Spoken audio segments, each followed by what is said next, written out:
Hey everybody, welcome back to the Barclays Brief. For equity investors, software is very much in the eye of the AI creative destruction storm right now.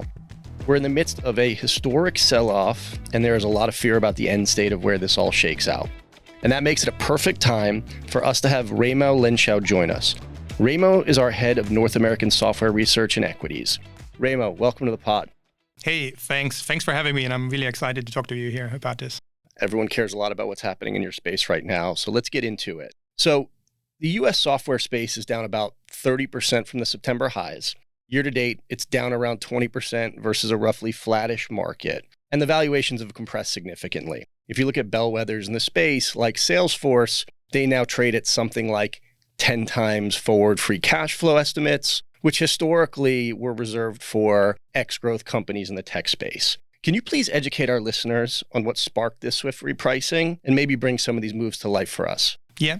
And it's really interesting because the ChatGPT is now out for 2 years. So why does this move only happen now? And 2 years ago, we started like, who are the AI winners or losers? But then very swiftly we moved on. What changed now is two things. One is we had first products out from the AI model companies. So they kind of not just came out with models, but they just came out with products that you can use with these models. So it became all a little bit more real, and people were a little bit more scared about the impact now on some of the names that I cover. The second thing that came with it was that we still have very huge announcements around investment cycles and the CapEx that needs to be built, especially from the large hyperscalers like AWS, Google, Microsoft. And so we now have that fear on the one hand that we're overspending and overbuilding. On the other hand, we have like more real products out there to make it more real. And so on both sides, people are getting nervous, and that kind of didn't create a good setup for software.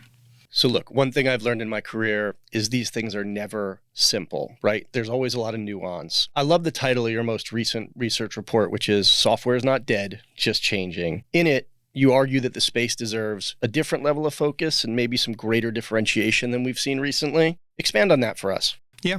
I mean, the starting point should be like, what are we doing with AI? It's like it's AI is recreating software, so it's still software. And so from that perspective, the world is not completely different.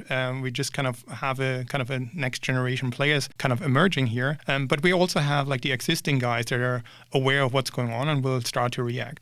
So the argument that we were trying to make in that note is you can't just throw all of software out. It doesn't make any sense. You really need to start thinking about what is AI standing for? What is it doing? And the generative AI that we're seeing today is basically extremely good and summarizing huge data sets and giving you probabilistic answers of what you probably want to hear next or what the answer should be. And so that enables a lot of new things. And we all as consumers and enterprises kind of have worked with this, and it's really exciting. But there's some truths that are still going to be there. There's still a lot of software guys out there that I cover that are actually more around the deterministic flow. That means like, a number needs to be a number. We don't want guesses about what my revenue is. I want a revenue number. And so from that perspective, the point that we are making is don't look at all of software and think all of software is dead. You can, if you spend the time and learn about what GenAI stands for, there's really nice, interesting opportunities, especially after the sell-off. So let's get a little granular on the perception currently, which is just blunt force trauma to everything in the space versus the reality of what AI will do and mean and how it will impact software. How will it actually impact software, and how do you see the evolution of that? Yeah, there's going to be smaller players that had like point solutions that added a few features. There, I would be worried about the impact of GenAI. But I have these big corporate platforms out there. These are mostly the more larger, the larger market cap companies that we're covering. They will still be there. And the other thing that usually happens in these cycles when new technology comes up is a small GenAI company has the choice. Yes, they have a good product, or they might have a new product, but do they also have the willingness to scale it up and hire hundreds and thousands of sales guys and build up operations? Because what happens a lot of the time is that the people that already are scaled up, and it's the big platforms that I mentioned, they will just then subsume some of these new technologies and be able to offer that. And so as I said, like you need to differentiate a little bit more. Maybe one point is to think about the big platform guys; they still will be there, and then on the smaller guys, you just need to take it, on case by case basis. All right. So for the space as a whole, valuations have compressed a lot. But the pushback I get for people who are hesitant to step in is that we're kind of now at a market multiple for the software space. Does that mean things have gotten cheap enough to stabilize here in your eyes? Yeah, look, like true valuations are kind of at market level, but remember also like software is usually growing at above market rate, and that's why people were excited about software for so many years. And so I don't think valuation is kind of necessarily the thing that needs to come down dramatically from here. What we now need is more a catalyst of people realizing what's getting me out of this, and one of the things, how do I kind of get more confident about what's going on in the space? And here the question is, okay, do I get revenue estimates that are kind of going up for some of the large tech players, driven by some of the AI products? Do I get new product announcements? And also time will be a big factor here, because at the moment we have a lot of share price reactions from just product announcements from the large AI players, but those products still need to come into the market, so that usually takes much, much longer and it's a lot less exciting. Let's spend a little bit of time on the things that make software difficult to rip out. You talk about system of record often. You wrote a lot about it in your most recent report. Why don't you educate us on what system of record is as it relates to software? Yeah. So if I run a company, I need to have like a certain sets of truths, like, this is who we are, this is what we do, these are the numbers that we're all discussing. And those numbers are in the system of record. So think about it on the accounting side. You have vendors like SAP, Workday, etc., that are having your financial numbers. You can't have a GenAI thing there that probabilistically gives you some number. You want the number, okay? And so these systems are, you need them. They can't go away. The one where I have the most debate about is around Salesforce, because at face value you'd think like, oh well, they're like a tool to help sales guys sell better. Salesforce is so much more a system of record than people give it credit for. So that would be another example for that. So the way I think about this, and I've spent a lot of time on it, is we're going to go through this period of turbulence. And at some point, we're going to come through the other side. And when we get there, you're going to have several companies in the space that prove durable and irreplaceable. How do you start to think about those now? How do you start to position ahead? Because it feels like there are going to be big winners and losers. What's the right formula to focus on the winners? So the way I think about it, or we kind of talking with our clients about it, is so system of record companies will always be there. And whatever anyone is saying, it's going to be close to impossible to replace that. So that will always be there.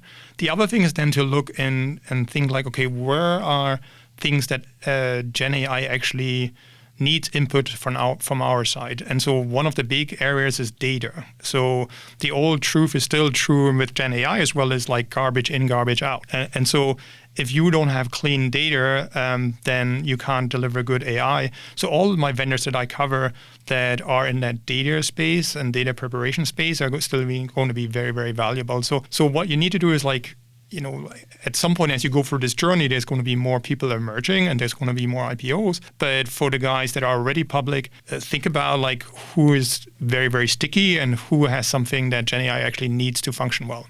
On this topic, when I think about staying power, I think about the duration of the contracts in the space. Can you spend a little bit of time on how these are generally structured and I guess how much safety and margin of error these companies have from a time perspective? Yeah.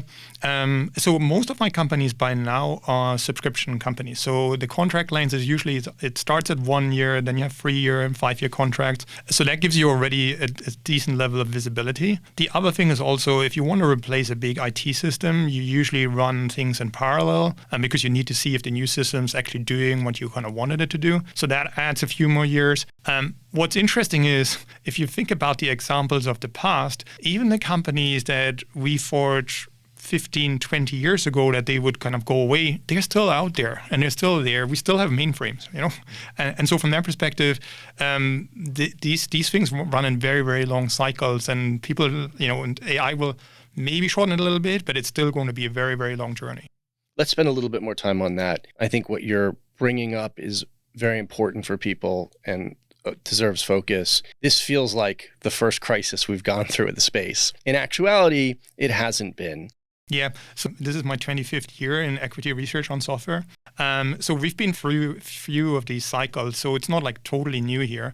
Just a couple of recent examples. Remember 10 years ago, AWS came out and started doing software products. Every time there was an announcement, software sold off because people thought AWS is going to kill the world. Before that, we had the whole open source movement where we had open source companies or open source offerings. And then why would you pay for commercial software when you can have open software? And what we saw was that, yes, there were a couple of guys that kind of suffered, but the vast majority of software companies adopted it and are still doing extremely well. And actually what happened a lot of the time was that the market actually grew, and so everyone benefited.